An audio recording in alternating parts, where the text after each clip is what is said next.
औरत डर के मारे उठी तो देखा कि उसके पति ने उसके 1 महीने के बच्चे को सूप में उबाल दिया था। उस पल मीना बहुत परेशान थी। उसने 200 डिग्री गर्म सूप का बर्तन उठाया और सब फर्श पर गिरा दिया।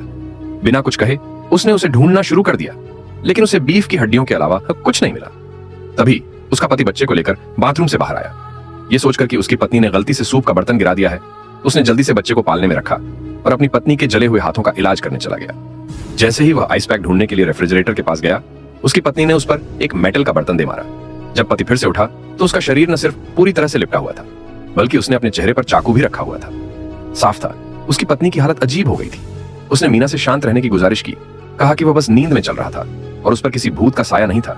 लेकिन मीना को यकीन नहीं हुआ और उसके पास उसे इलाज के लिए हॉस्पिटल ले जाने के अलावा कोई चारा नहीं था। जब वह घर लौटा तो डजवांग ने जो देखा उससे वह हैरान रह गया।